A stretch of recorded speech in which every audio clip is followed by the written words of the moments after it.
أصدقائي الرياضيين، السلام عليكم. قبل التفاصيل إليكم العناوين.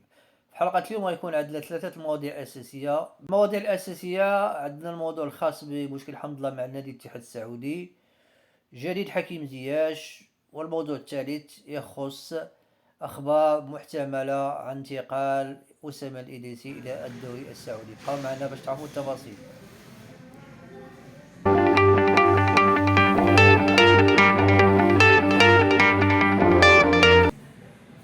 ونبداو بالتفاصيل. المشكل الجديد اللي كان وقع خلال المقابلة الأخيرة، واللي الجميع كيعرف أن حمد الله لم يشارك في المقابلة بسبب المدرب، والجميع يعلم بأن هناك ضغوطات ومنذ مجيء بنزيما اللي كيفضل الجميع يكون هو رأس الحربة، لأنه كان السنة الفائتة هو أحسن لاعب في العالم، وهذا طبيعي.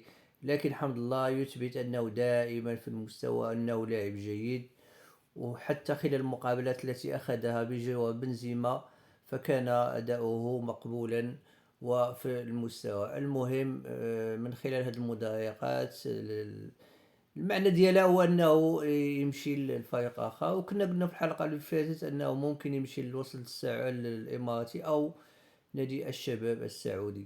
لكن الجديد اليوم هو جاء من جريدة الشرق الأوسط ذات المصداقية، واللي أكدت أن هناك احتواء للمشكل بين المدرب وحمد الله. وأظن أن هذه جاءت نصيحة من بعض المقربين من نادي الاتحاد لينصحوا بأنه يجب التفاهم مع حمد الله وإنهاء المشكل، ويخليه أنه ينهي العقد ديالو المشكل ودفع أموال. فالأحسن أنه يخليه يكمل المدة ديالو. حمد الله كمغربي 100% دائما كان في المستوى، ولا يرضى بمعاملة لا تليق به كلاعب دولي وكلاعب له قيمته. المهم أنه فرض نفسه، وأنه أرغم فريق الاتحاد على إعادة النظر. بطبيعة الحال حمد الله محبوب من الجماهير التي لم تفهم أنه لم يلعب في المقابلة أمام الهلال، وتقول أنه لو كان موجودا لكانت هناك نتيجة أحسن بالنسبة للاتحاد أمام الهلال. يقول لك والله أنا أشوف إنه حمد الله يمشي. أنت ما تشوف، أنت إذا تبى تشوف تقوم تشوف طقمك في المراية أول شيء، ما تشوف شيء. أنت كيف تشوف كيف حمد الله يمشي؟ حمد الله يمشي، أنت عندك غير حمد الله في النادي، ترى ما في إلا حمد الله وبنزيما بس. والسنة الجاية عندك 7 بطولات، يعني 7 بطولات كلها بنزيما حيلعبها لحاله. ليه جايب مهنة عامل أنت ولا إيه؟ يا بابا ما عندك منطق. أنت ما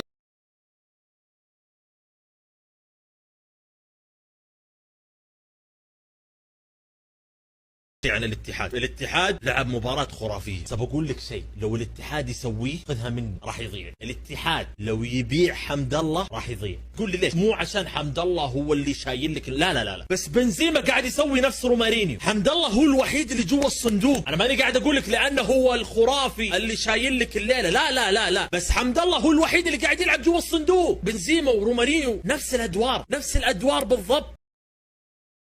أما عن آخر أخبار الدوري حكيم زياش، فقد أصبح واضحا أن نادي تشيلسي لن يعتمد على زياش السنة المقبلة، وتأكد ذلك عند تقديم اللاعبين بالأقمصة التي تحمل الأرقام التي سيلعبون بها طيلة السنة المقبلة.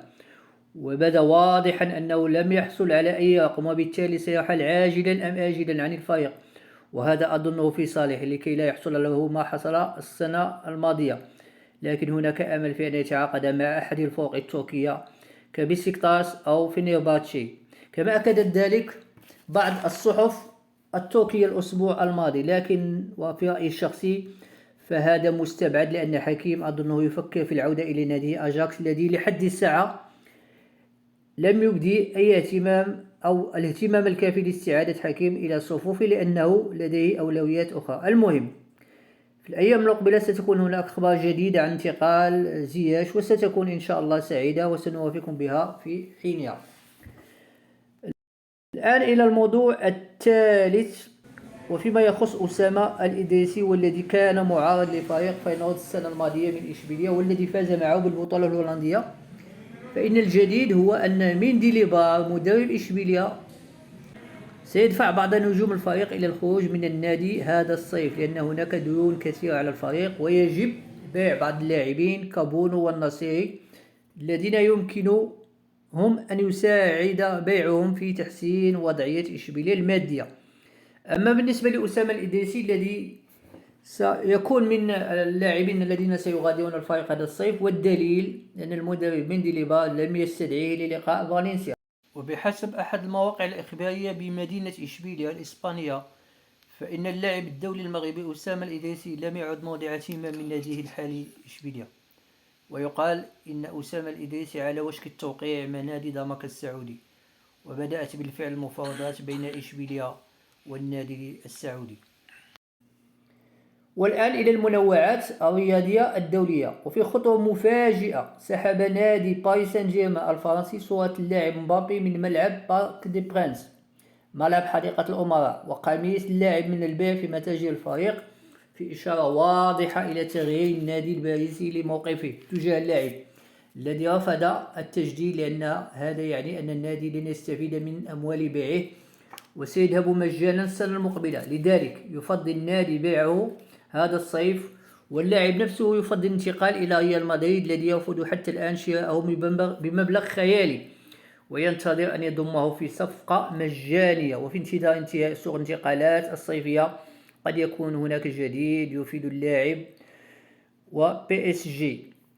وإن كنت أرى أن نادي سيبيعه بثمن بأقل بكثير مما دفعه عند شرائه، هذا إن لم يذهب مجانا. المهم أن النادي الباريسي باريس سان جيرمان سيجدد الفريق السنة المقبلة مع مجيء المدرب الإسباني الذي سيحاول إعطاء صورة جديدة للفريق أحسن من التي كان عليها السنة الماضية، وتكوين فريق قادر على الفوز بالشامبيونز ليغ، وهو حلم ملاك نادي باريس سان جيرمان، وطبعا هو حلم مشروع.